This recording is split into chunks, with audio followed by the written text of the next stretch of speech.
Buenas noches, participantes. Bienvenidos a la segunda clase de asistente administrativo. Les recordamos a todos los participantes que aún pueden obtener los materiales y certificados del curso. Solo tienen que escribir al número que voy a dejar en la sección de comentarios para que puedan tener mayor información de cómo obtener estos beneficios de los documentos. Este curso está organizado por el grupo educativo Capacítate Perú, junto con el economista Luis Daniel Vázquez Rojas. Es especialista en presupuesto público, especialista en planeamiento estratégico, conferencista y ponente en gestión pública. A continuación, voy a dar el pase al economista Vázquez para que pueda iniciar. Economista, ya puede iniciar. Muchas gracias, Geraldine. ¿Cómo están, alumnos? Muy buenas noches. Hoy nos toca nuestra segunda clase, ¿sí?, de asistente administrativo en la gestión pública. Así que, sin más preámbulos, vamos a dar inicio. ¿Dónde nos habíamos quedado, no? Habíamos trabajado hasta la clase pasada en la política de modernización de la gestión pública, ¿sí?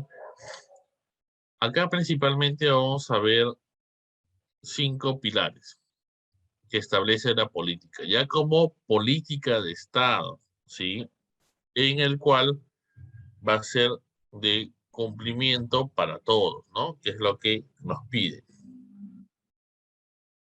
La modernización de la gestión pública, como le expliqué en la clase pasada, no está enfocado únicamente a infraestructura moderna, sino a tecnología, atenciones, nuevos protocolos, trámites más simples o la famosa simplificación administrativa, entre otros aspectos. Uno de ellos es lo que regula el CEPLAN, el Centro de Planeamiento Estratégico, en el primer pilar, que se llama Políticas Públicas, Planes Estratégicos y Operativos. ¿De qué se trata este pilar? Yo lo que estoy resaltando. Este pilar principalmente busca desarrollar que las políticas de Estado, para poder cumplirlas, ¿sí?, debemos elaborar planes estratégicos. Nosotros tenemos el Plan Estratégico de Desarrollo Nacional, ¿sí?, que se enmarca en poder aplicar o poder desarrollar las políticas públicas, ¿sí?, definidas por el Ejecutivo mediante un consenso, ¿sí?, que se realiza con las diferentes autoridades en el país, gremios, partidos políticos, empresariado, gobierno, gobierno regional, local, entre otros. Entonces, estos planes aprobados van a buscar desarrollar y cumplir las políticas de Estado previamente definidas en este famoso acuerdo nacional. El segundo pilar nos habla de que el presupuesto tiene que estar enmarcado en otorgar resultados. No podemos tener un presupuesto que no se base en resultados, no podemos tener un presupuesto que solamente se gaste de forma cotidiana sin que este tenga un impacto o resultado en la población. ¿Ok? Entonces, te asigna un presupuesto siempre y cuando o mientras tú me brindes los resultados esperados para la población, ¿sí? Allí el ente rector es el MEF, ¿ok? El tercer pilar, que es la gestión por procesos, simplificación administrativa y organización institucional, nos habla de establecer procesos. ¿Quiénes son los responsables de cada proceso para la atención ¿sí? De los diferentes trámites, acciones que realiza la gestión pública. ¿Ok? Esta gestión por procesos nos permite a nosotros destrabar, ¿sí? Procesos que se están gestionando muy amplios y poder ser más automáticos o más óptimos para su propio desarrollo. Un proceso más óptimo beneficia a la población. Recuerda que todas las acciones que se realizan en la gestión pública están vinculadas directa o indirectamente en la población. La simplificación administrativa, la cual nos dice, oye, por favor, no solicites documentación innecesaria. Hay documentación que tú la tienes en la computadora, solamente hay que dar un clic y la puedes ver. ¿Por qué la exigencia de documentación? ¿Sí? Este pilar está a cargo de la Secretaría de Gestión Pública, a cargo de la PC. ¿Ok? Cuarto pilar, el servicio civil meritocrático. Servir. ¿Qué es lo que busca? Generar un servicio civil que rompa los esquemas de las contrataciones actual que tenemos o de los regímenes laborales que tenemos, como del personal nombrado, personal CAS, que no hace más que no generar esa retribución o beneficios, ¿sí? Que necesita la población. ¿Ok?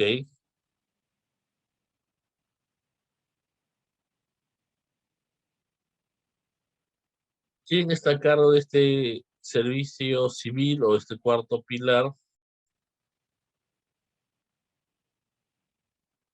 Servir, ¿no? El ente rector servir.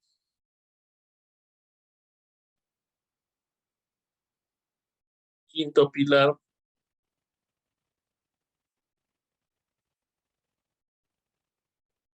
sistemas de información, seguimiento, monitoreo, evaluación y gestión del conocimiento.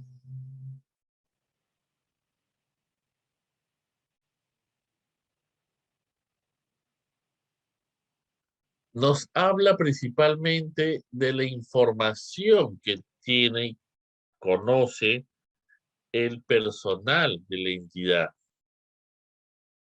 Asimismo, también de los sistemas propios, sistemas informáticos que se manejan en las instituciones públicas. Estos sistemas ayudan a la toma de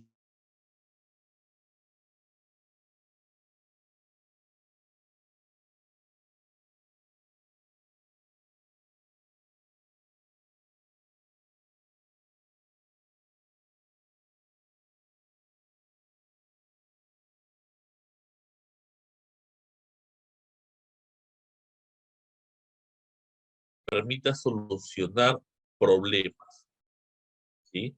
Entonces, este quinto pilar nos habla, pues, de ello. Y también se encuentra a cargo de la Secretaría de Gestión Pública, ¿sí? A cargo de la PCM. Paralelamente, tenemos tres ejes transversales.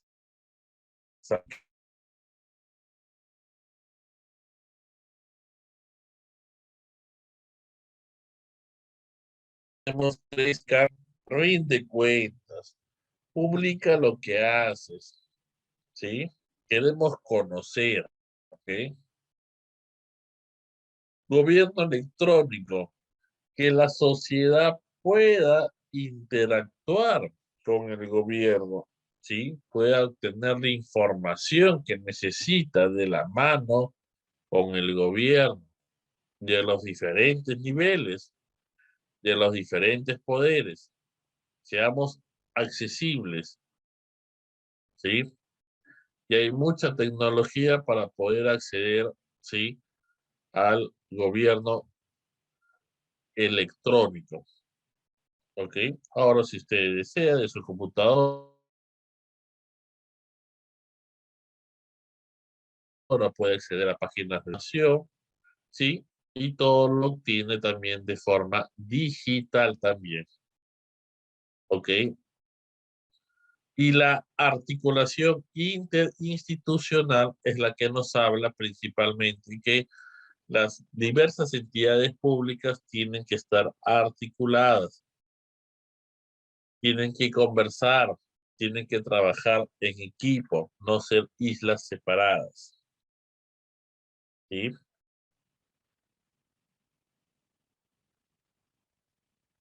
Entonces, esos tres ejes son los que aplican para toda institución pública. Hablamos un poco de la finalidad de la ley 27658, ¿sí? Primero, como tú puedes leer, la aplicación es para todas las dependencias de la administración pública a nivel nacional. Ninguna está exenta de que se aplique. La finalidad busca la modernización de la gestión del Estado, es la obtención de mayores niveles de eficiencia del aparato estatal, de manera que se logre una mejor atención a la ciudadanía, priorizando y optimizando el uso de los recursos públicos. Dice, pues, tú puedes atender mejor al público, puedes atender mejor a la población, pero no hay necesidad de que estos sean mayores gastos al tesoro público, ¿no? O los recursos públicos de la entidad. Los objetivos de la propia ley de modernización, ¿sí? Que estemos al servicio de la ciudadanía, ¿ok? Canales efectivos de participación, ¿cómo podemos hacer que la población participe, ¿sí? Presencial, virtual, telefónico, etcétera. Que sea descentralizado y desconcentrado, que es diferente, transparente en su gestión, con servidores públicos calificados y adecuadamente remunerados, ¿ok? Mira cuál es la exigencia. Sí, págales bien, sí, dice así, remunerados, pero sea un servidor público calificado, pues. Y finalmente, fiscalmente equilibrado. En cuanto a la política de modernización y a los aspectos de calidad en la atención al público, debes tener en cuenta que esto aumenta la confianza de la ciudadanía. El personal responsable puede implementar mejoras para la atención al público, ¿sí? También es romper un paradigma o una regla que dice, pues, si cumplo la ley, hago bien mi trabajo. Tú dices, Luis, si yo cumplo la ley, estoy haciendo bien mi trabajo. Sí, es correcto, es verdad, pero mira qué interesante podría leerse o dar el mensaje que hago bien mi trabajo si el ciudadano se siente bien atendido. Mira cuál es la diferencia, pues, ¿no? ¿Qué es lo que debemos nosotros aplicar? ¿Qué piden los ciudadanos? Aspectos muy interesantes, ¿no? Eh, Primero, que seamos un Estado orientado a las necesidades de la ciudadanía. Nosotros somos servidores públicos. Por lo tanto, brindamos servicios públicos. ¿A quién brindamos servicios públicos? A los que necesitan, ¿sí? A la población. Mejorar la calidad de la atención ciudadana, otro aspecto. ¿Esto con qué finalidad? Porque aumenta la confianza. Y recuerda que a veces nuestras acciones o inacciones como servidores públicos, ¿sí? Escándalos, problemas, etcétera, hacen que, ¿sí? Se pierda la confianza. Mira todos estos problemas que se están viendo actualmente entre las disputas que hay entre ejecutivo, legislativo, ahora también la fiscalía, ¿sí? Ya la población no tiene confianza en sus autoridades y nosotros tenemos que cambiar ello, mejorar, generar incentivos y reconocimientos. ¿A quiénes? Al personal, pues. ¿Por qué? Porque esto motiva. Si tienes servidores públicos motivados, vas a tener mucha mejor calidad en la atención a la ciudadanía. Que sea un Estado inclusivo, que atendamos a todos en igualdad de oportunidades, que seamos abiertos, ¿sí? Lo que hablamos de transparencia, abiertos. No ocultemos nada, rindamos cuenta. Las mismas normas lo dicen, ¿sí? Los tipos de atenciones que se espera es atención excepcional. Mira cómo podría ser una atención excepcional. Claro que se puede. Gracias por preferirnos. Es decir, muestras una predisposición total en atenderlo, ¿sí? Y asimismo, le agradeces por haberte visitado. Un servicio normal, bueno, en realidad sí se puede atender, sí se puede hacer, señor, pero vuelva más tarde porque ya empezó mi horario de refrigerio y no se puede, ¿sí?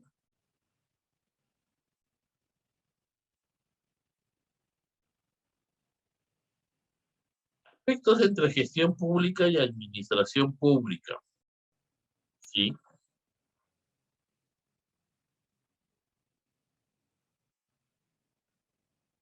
Nos pide reforzar las capacidades estratégicas del centro,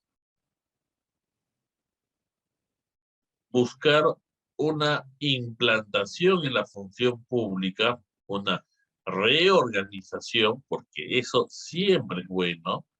No es bueno que todos permanezcamos en nuestros mismos puestos. Es bueno hacer cambios, ¿sí? Generar cambios. Una gestión más orientada hacia el cliente, hacia la población.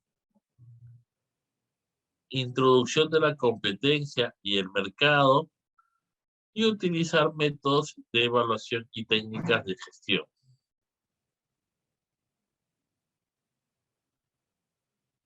Aspectos interesantes entre las reformas del Estado.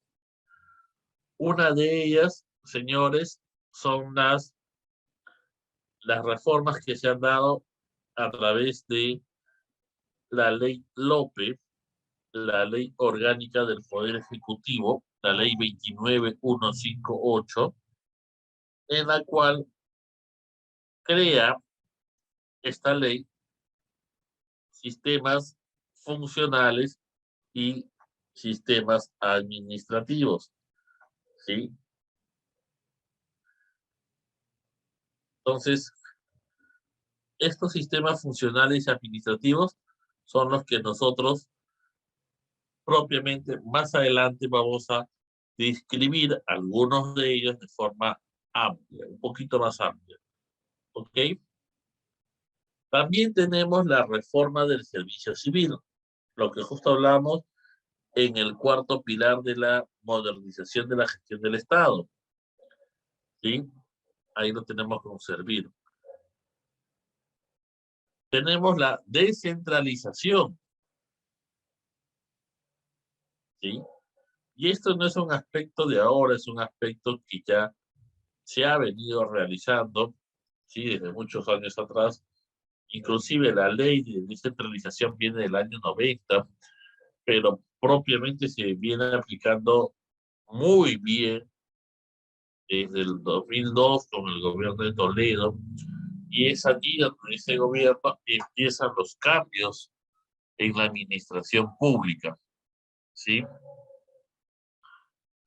La descentralización busca principalmente que no todo sea Lima, no todo se siga centralizando en Lima, sino a través de los gobiernos regionales.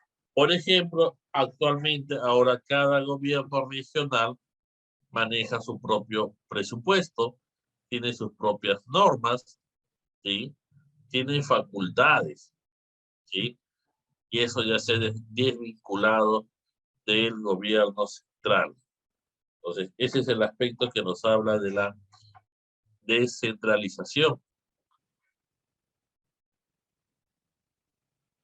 La participación ciudadana también, y esto lo tenemos un poco mejor mapeado en cuanto a la participación de la población en las actividades que realiza el gobierno, y esto se evidencia más claro en el presupuesto participativo, por ejemplo, pues, ¿no?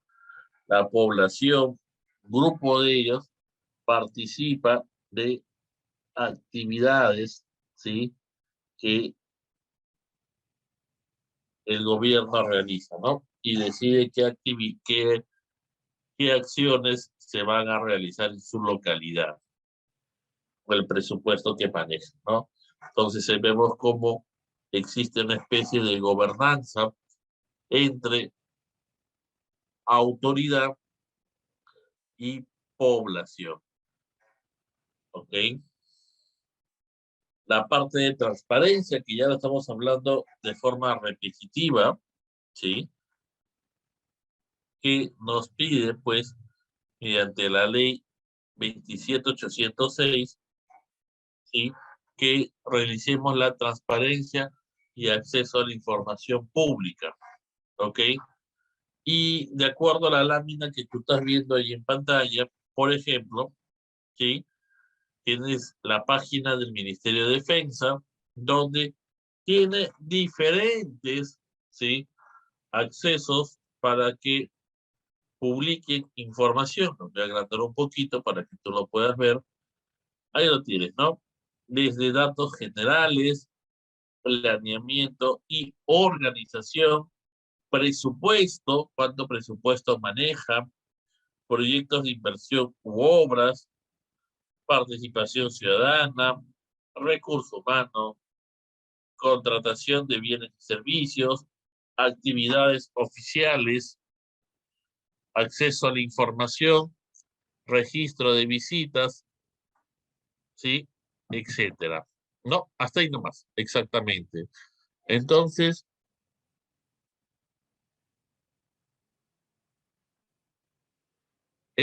señores, tengan en cuenta la información que ya nos pide en este proceso de reforma pública, ¿sí? O sea, corrido, ok, bien. Y ahora llegamos a lo que habíamos hablado hace un momento, a los sistemas funcionales y sistemas administrativos, ¿sí? Como les había comentado a través de la ley Lope, la ley orgánica del Poder Ejecutivo, ¿sí? Ley 29158, nos brinda un proceso de definir principios, procedimientos, instrumentos para organizar mejor las actividades de la gestión pública.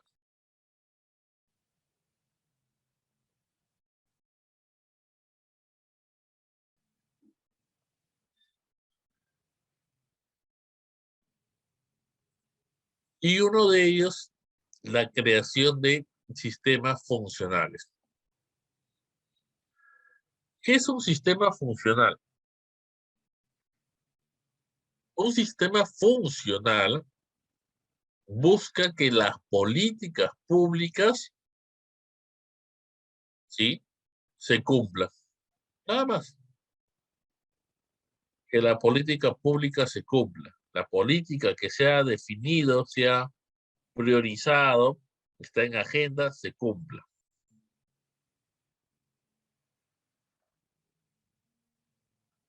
Y estas políticas mayormente se realizan mediante aplicaciones por leyes, pues, ¿no?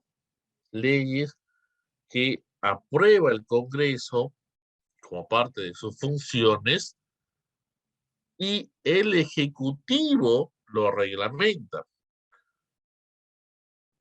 ¿Por qué el Ejecutivo lo reglamenta?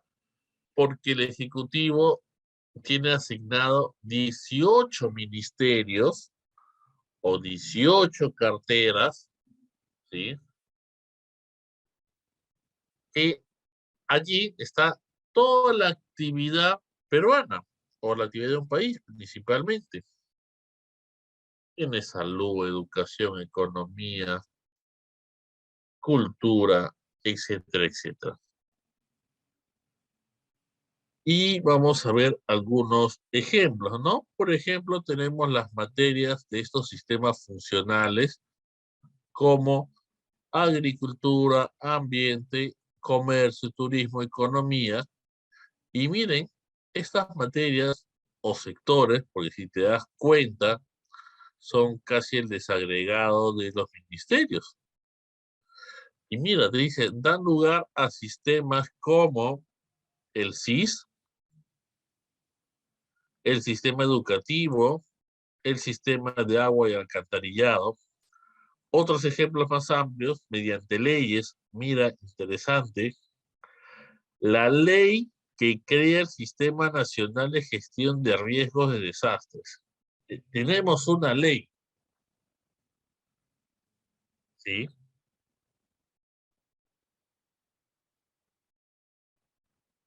Esa ley es el sistema funcional, que así lo estamos llamando, de acuerdo a la normativa.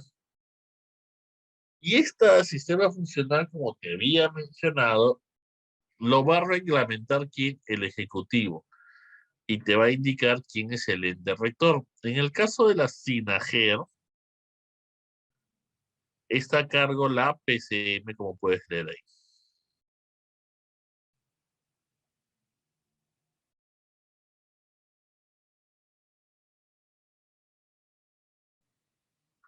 La Ley General de Transporte y Tránsito Terrestre, ¿sí?, está a cargo de qué ministerio, del MTC. ¿Sí? Ahí lo tienes, el MTC. ¿Ok? El MTC. Acá abajo también la ley que crea la Superintendencia Nacional de Fiscalización Laboral, que es la SUNAFIL. ¿Quién está a cargo? El Ministerio de Trabajo y Promoción en el Empleo. Entonces, a cada sistema funcional, ¿sí?, a cada sistema funcional tenemos un sistema administrativo o propiamente un ministerio, ¿no?, quien va a hacer la fiscalización, seguimiento de que ello se cumpla.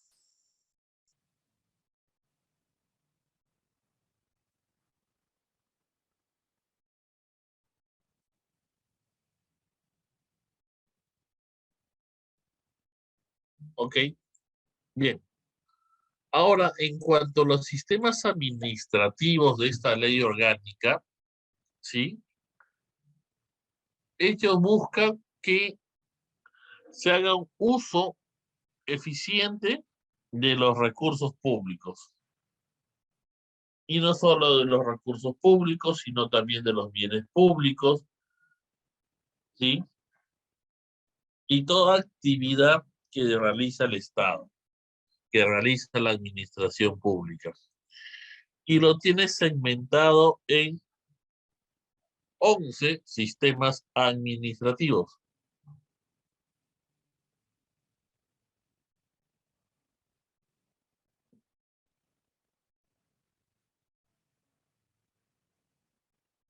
Estos sistemas administrativos, ustedes lo van a ver mapeados o enfocados principalmente en una entidad pública. No a todas las entidades públicas les aplican los 11 sistemas administrativos.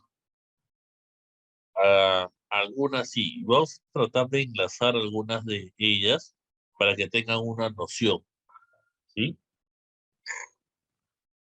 Primero empezamos con el planeamiento estratégico, ¿sí? Con CEPLAN, los planes operativos. ¿Ok? Lo que yo planteo realizar, lo que yo voy a realizar, lo que yo quiero producir, planifico. Esas actividades que yo planifico en este sistema de planeamiento, yo necesito bienes y servicios, ¿sí?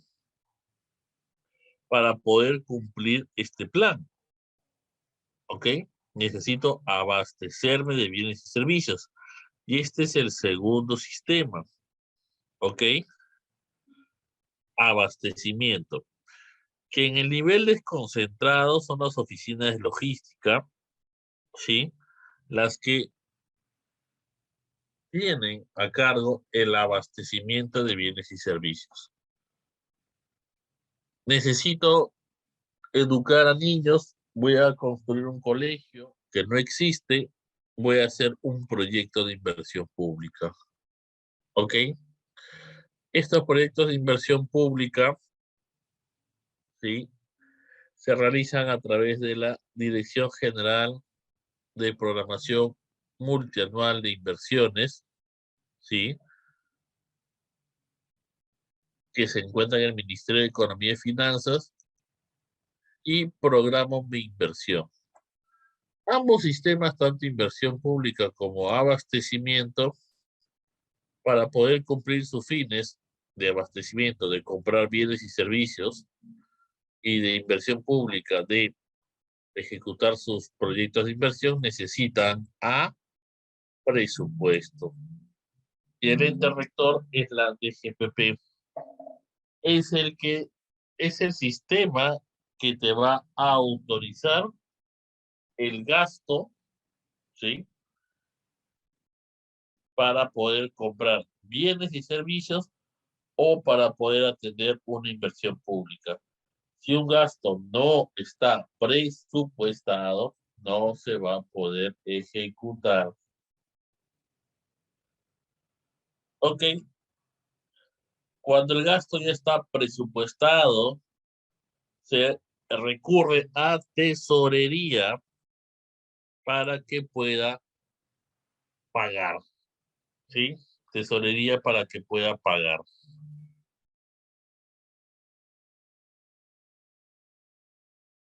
Y el ente rector es la Dirección General de Tesoro Público.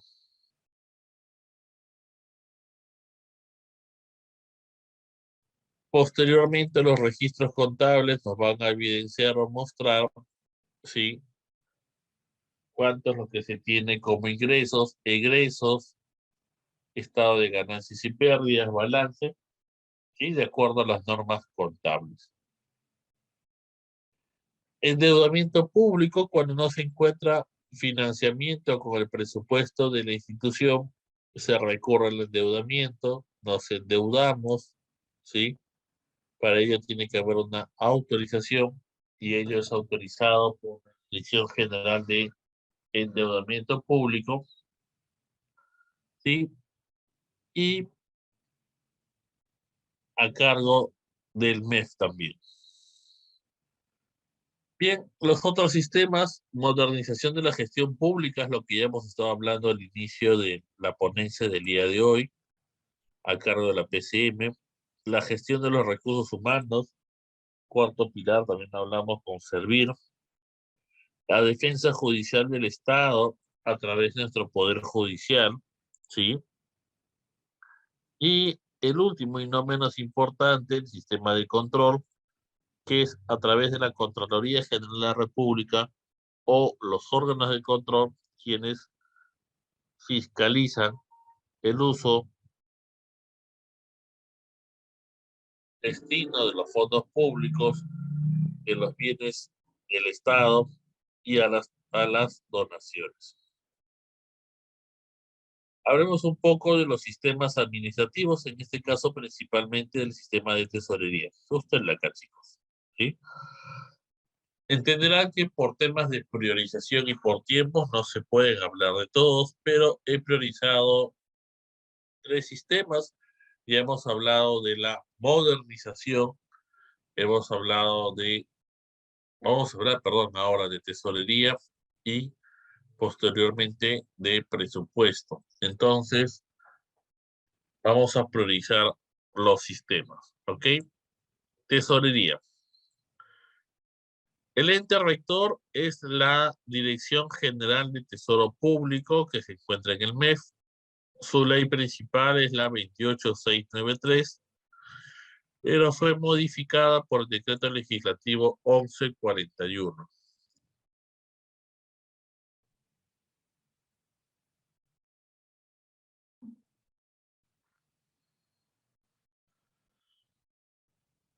¿Qué ve el sistema de tesorería? Es el conjunto de órganos, normas, procedimientos, técnicas e instrumentos orientados a la administración de fondos públicos.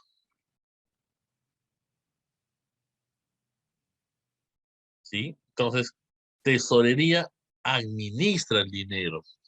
El dinero físico, ¿sí?, que recauda, que cobra, y el dinero que está en las cuentas bancarias.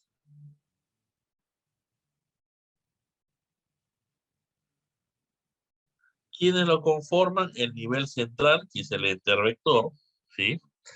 Y el nivel descentralizado u operativo, que son las oficinas de tesorería, que se encuentran en las diferentes unidades ejecutoras. ¿Qué ve tesorería? 2 aspectos, y ténganlo bien mapeado. Ingresos y gastos, ¿sí? Ingresos y gastos.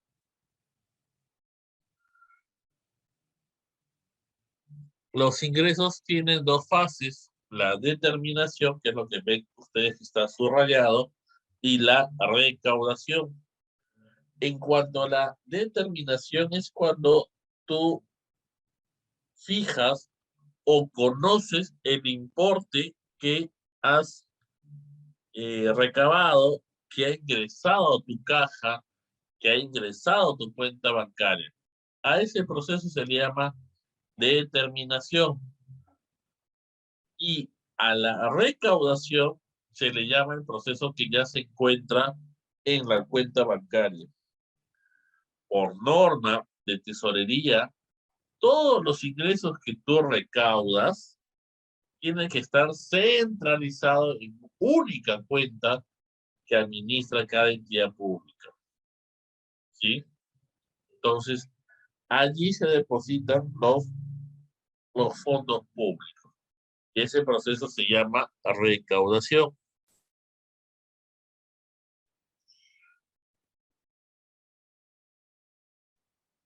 Y acá lo que justo te comentaba, pues no, la DNTP, que es el ente rector, regula los procedimientos para la percepción o recaudación del dinero, su depósito y registro en las cuentas bancarias correspondientes.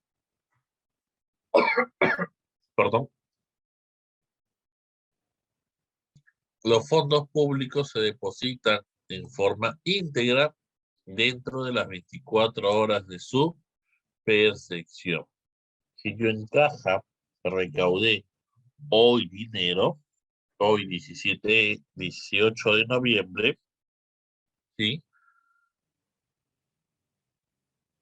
Tengo hasta el día siguiente 24 horas para poder depositar.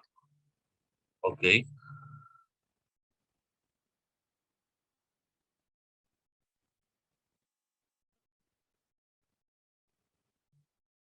Ya.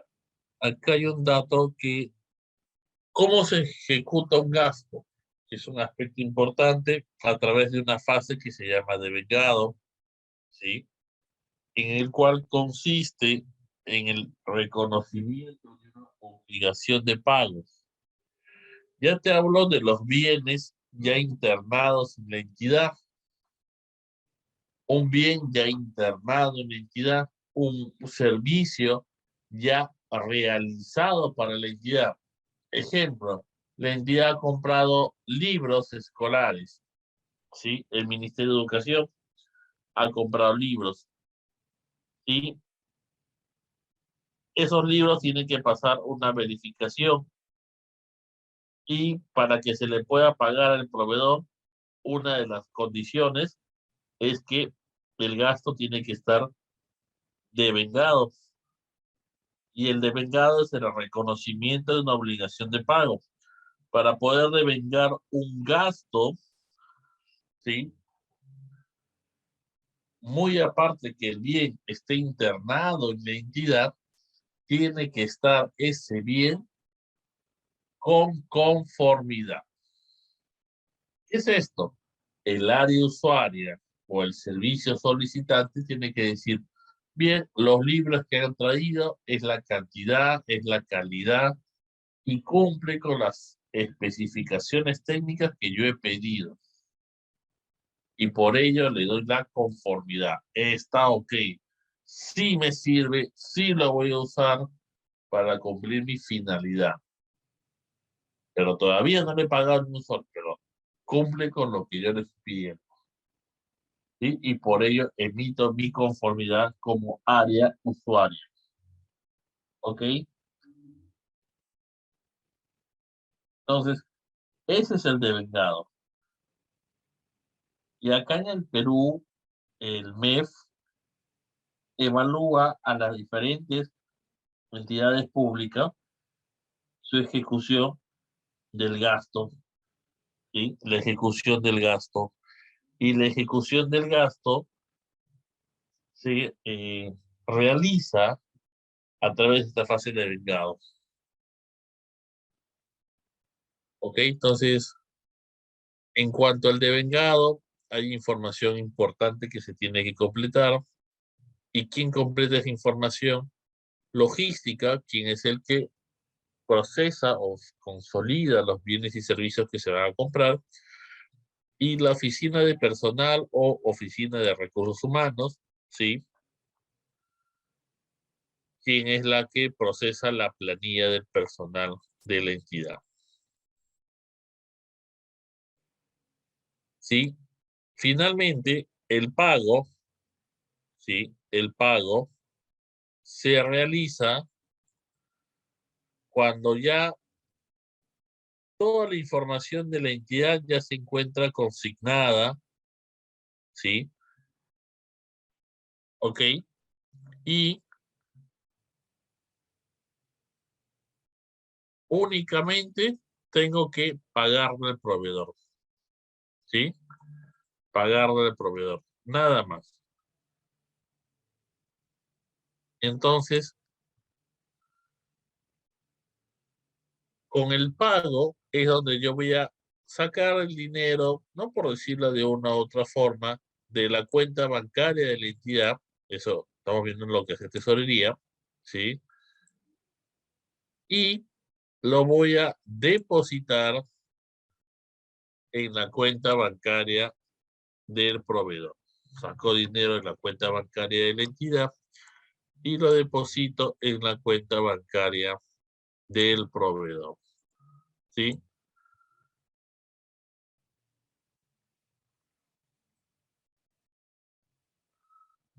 Y con el pago ya extingo de forma total o parcial cualquier obligación de pago. ¿Ok? Ya se extingue.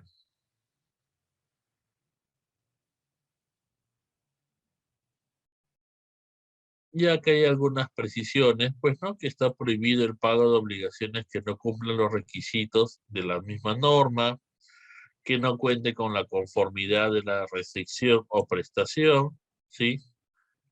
Y que el pago se efectúa con el presupuesto de caja.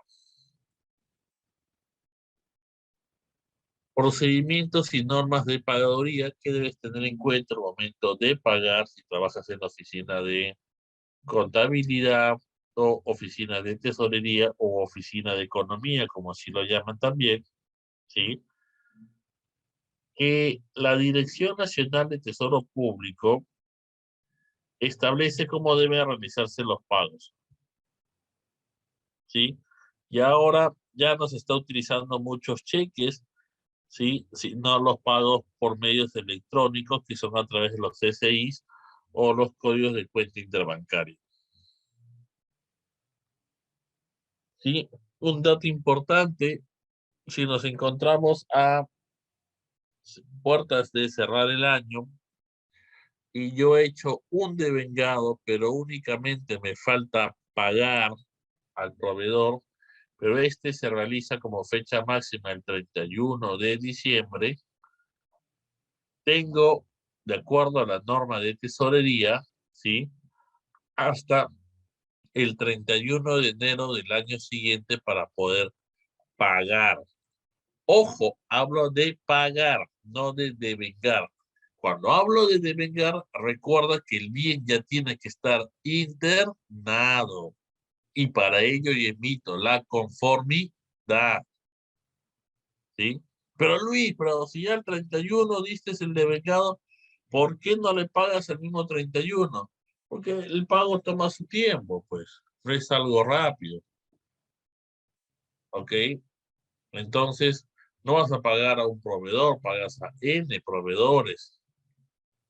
Y considera que, imagínate que para tu mala suerte todo se devenga el mismo 31 de diciembre, y si tú no te das cuenta es 31 de diciembre, fecha festiva, ¿sí? Entonces, son esos aspectos que tenemos que nosotros considerar también. Háblanos un poco de presupuesto público, ¿sí? Otro sistema administrativo, muy importante también.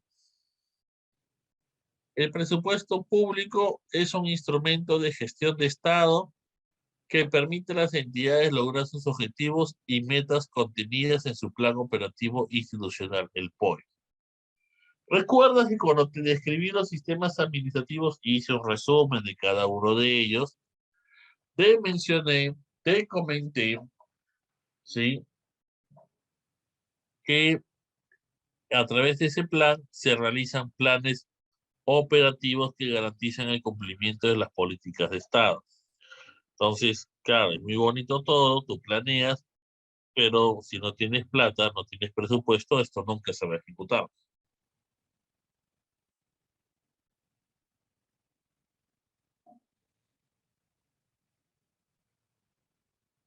El presupuesto es la expresión cuantificada, conjunta, sistemática de los gastos que voy a atender durante un año fiscal, ¿sí? Por cada una de las entidades que forman parte del sector público y refleja los ingresos que financian dichos gastos. Su conformación del Sistema Nacional de Presupuesto Público son de dos formas y casi similar al de tesorería. A través de la DGPP, la Dirección General de Presupuesto Público, y a través de las oficinas de presupuesto que están en las entidades públicas. Como puedes ver, la DGPP es el ente rector, es la alta autoridad técnica normativa en materia presupuestal, ¿sí? Entre sus principales funciones tiene la de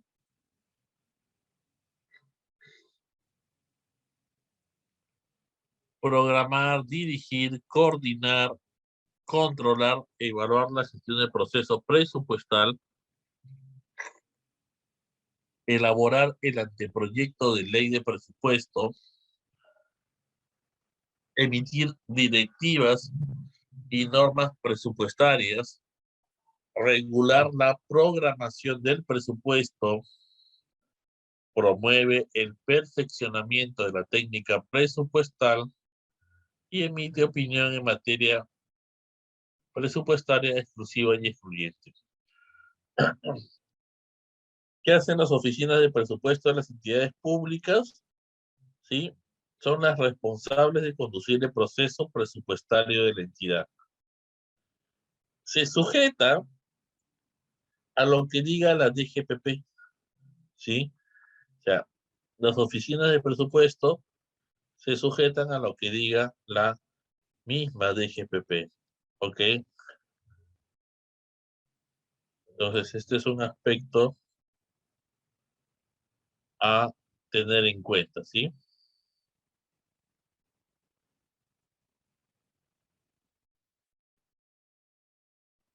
Organiza, consolida, verifica y presenta la información de la entidad presupuestaria de la entidad. Coordina y controla la información de ejecución de ingresos y gastos autorizados en los presupuestos y sus modificaciones.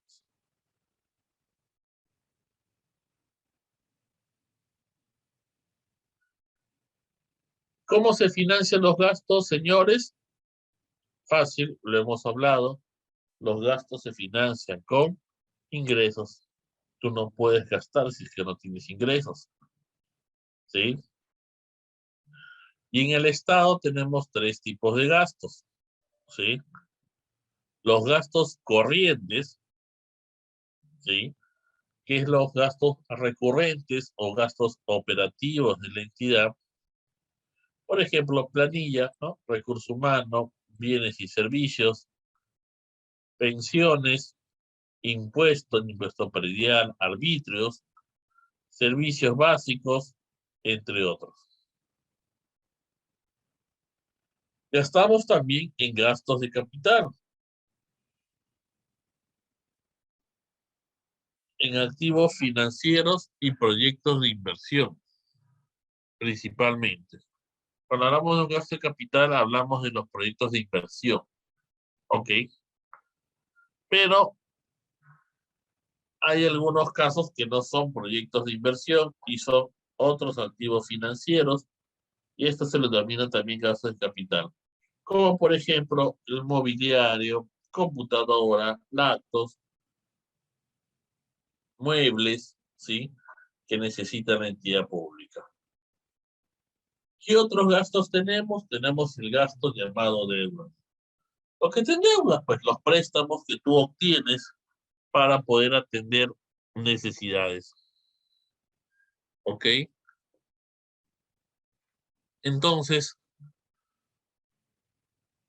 estos son los tres tipos de gastos recurrentes que realiza la administración pública. Los corrientes o gastos operativos, los gastos de capital y los gastos de deuda.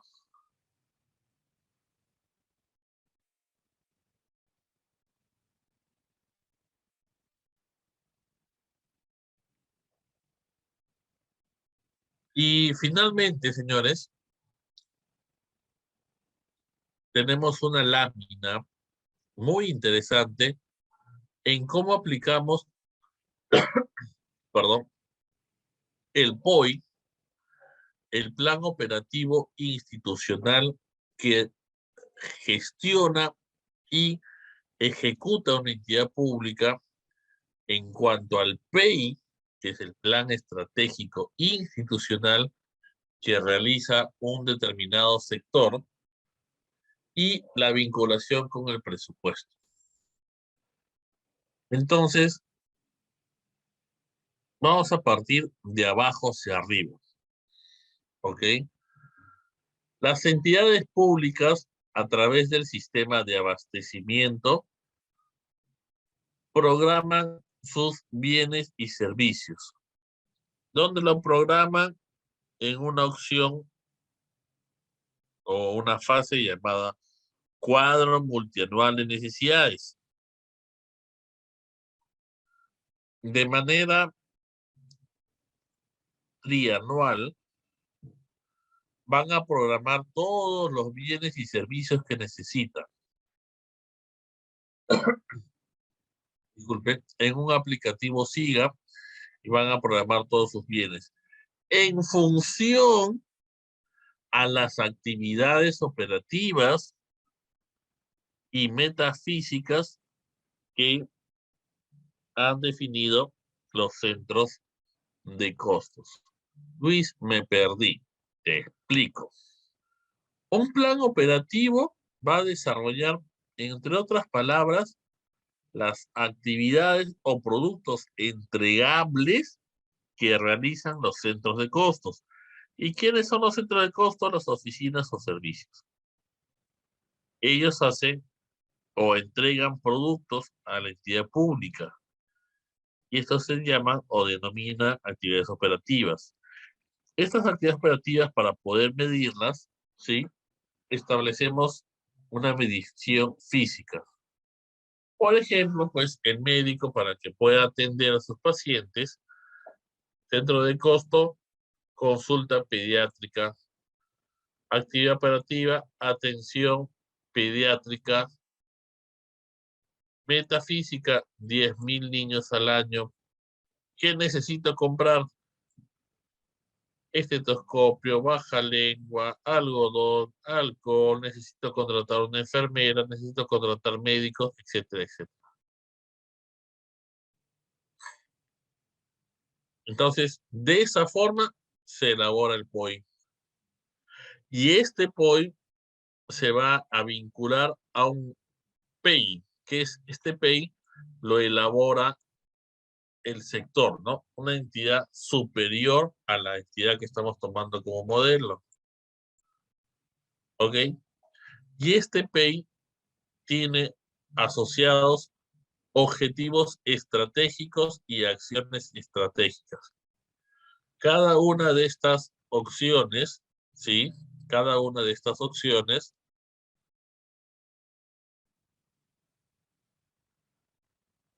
se van a vincular al POI. ¿Ok? Asimismo, el aspecto presupuestal. Luis, la plata y de allí se distribuye, no. El presupuesto llega por cadenas presupuestales. Cada cadena tiene un objetivo, una finalidad propia, ¿sí? Y, y entre las principales categorías presupuestales que tenemos, o las únicas, son los programas presupuestales y las acciones centrales o las APNOC. ¿Ok? En este presupuesto se atienden gastos de productos o entregables a la población, proyectos de inversión o acciones comunes. Y estos guardan vinculación con la actividad operativa del centro de costos que se está realizando. Y allí es donde vemos nosotros que el presupuesto público tiene por finalidad cumplir lo planteado en el POI, en el Plan Operativo Institucional. Si esto no se realiza, no tendría razón de ser la asignación de presupuesto. ¿Ok? Entonces, el presupuesto público, repito, llega o está distribuido o desagregado en cadenas presupuestales que estas, a su vez, están vinculadas al POI. Luis, en otras palabras, ¿el POI está financiado con su presupuesto? Sí. Entonces, ¿yo puedo cumplir al 100% mi POI? No, o no necesariamente. Porque puede darse el caso que para cumplir tu POI, tú en bienes y servicios que has programado necesites, no lo sé, pues 10 millones de soles, pero presupuestalmente te llega desagregado 8.000 soles. Tienes una limitación. Luis, ¿pero por qué? Ah, porque el presupuesto es limitado. El presupuesto no es ilimitado. Todos tienen necesidades. Imagínate tú en la vida práctica, en la vida común. ¿Tienes necesidades o no? Que con tu sueldo no lo puedes cubrir si es que trabajas.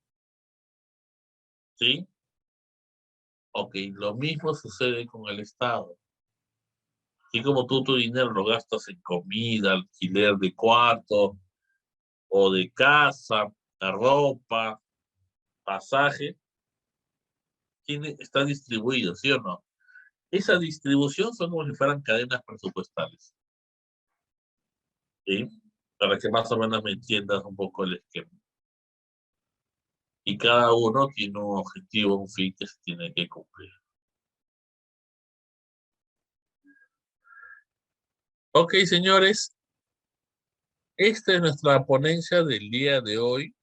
Entonces, he tratado de explicarte a grosso modo los 11 sistemas administrativos, lo mínimo básico que debes conocer tú en el desarrollo de esta etapa como asistente. No sé en qué área te desenvuelvas tú, ¿sí? Pero ya hemos hablado de manera general en la primera clase cómo debemos o qué perfil debemos apuntar como asistentes públicos, ¿no?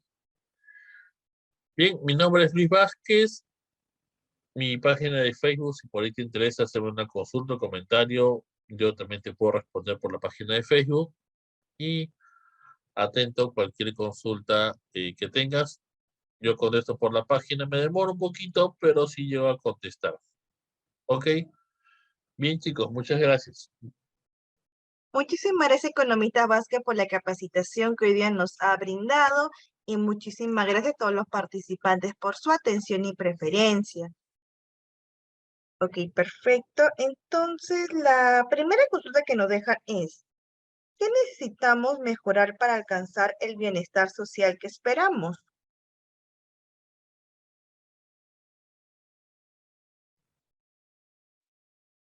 El bienestar social en general lo podríamos enfocar que necesitamos mejores servidores públicos calificados, ¿sí? Estamos hablando de la trama interna, ¿sí? Servidores públicos calificados. Y de forma externa también, ¿ok? Con políticos que cumplan el rol que vienen a cumplir o que vienen a realizar, que es propiamente el de servicio a la población. Si tenemos servidores públicos calificados, ¿sí? Y políticos que quieran servir a su país, el bienestar social llega de forma automática. Pero si tenemos una desigualdad en la calificación de los servidores públicos y políticos, que es lo que vemos en la mayoría de casos, ahora último en las noticias, no estamos en ese bienestar social que estamos buscando.